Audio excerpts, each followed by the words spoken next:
Well, we do know that we've identified 2 cases recently, and these are individuals that recently traveled to an area that is experiencing local Zika transmission. So the key point here is that, yes, we do have cases that have occurred in Oklahoma. However, they are still related to international travel. And that's an important point for people to know because not only Oklahoma, but the contiguous United States really has not detected any cases where local transmission has occurred. All cases in the U.S. have been identified among people that have traveled to various countries in Latin America where they're experiencing local outbreaks. When we're talking about how Zika is transmitted, the primary way that it's transmitted is through the bite of an infected mosquito. And that's an important point again because certainly the countries in Latin America, they are experiencing that local transmission through mosquito bites. But here in the U.S., that's not the case at this time. The other way that transmission could occur is if a person that is infected with Zika, there's a very short window of time where they can have this virus in their blood.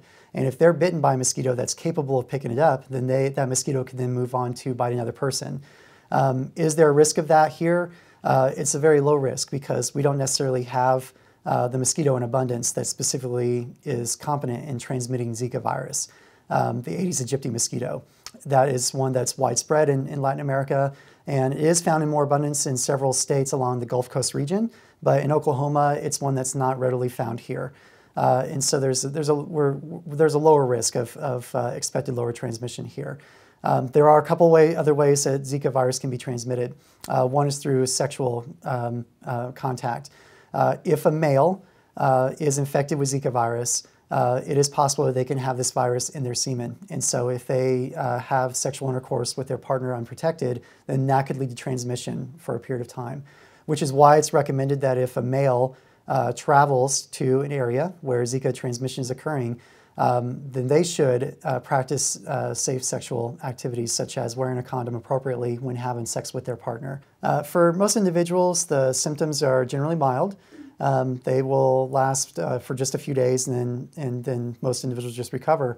The symptoms that a person may experience include fever, a rash, redness of the eyes, and muscle and joint pain. Typically, a person will experience symptoms within about 2 weeks after potential exposure, which is why it's important for people to know that if you decide to travel to Latin America, to one of the countries that's experiencing local transmission, to be aware of any development of symptoms within the 2 weeks after you return from your international travel.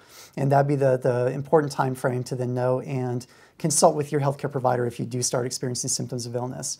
Another important point for people to know is that only about 1 in 5, approximately 20% of individuals that are infected will actually experience symptoms of illness. For most people, you may actually be infected, but the virus will just kind of clear from your system and it won't cause any symptoms at all. But some individuals, if they do experience symptoms, it's going to be generally milder and they'll recover within a few days. But there is one specific group where there can be a greater concern, which is women who are pregnant or women who are planning to become pregnant. Because of the potential risk of complications to the fetus, potentially related to Zika infection. And we're talking about the complications related to microcephaly that are being observed in Brazil, especially right now. The women who are pregnant, it's very important to know that the recommendation is to maybe consider avoiding travel to countries that are experiencing local Zika transmission at this time until after your pregnancy. That way you really reduce the potential risk of infection while traveling. If you still consider traveling while pregnant, it's very important to practice mosquito bite precautions. Utilize repellent according to instructions. If possible, stay in a dwelling residence that has air conditioning and screens for doors and windows to limit mosquito bites even while indoors. If that's not possible, then utilize a bed net so that way you're not bitten while sleeping by mosquitoes that get indoors. Those are some very important points for people to know while traveling, is to plan ahead, research your destination, see if there's a local Zika transmission risk, and then decide if you do still consider traveling to practice those mosquito bite precautions.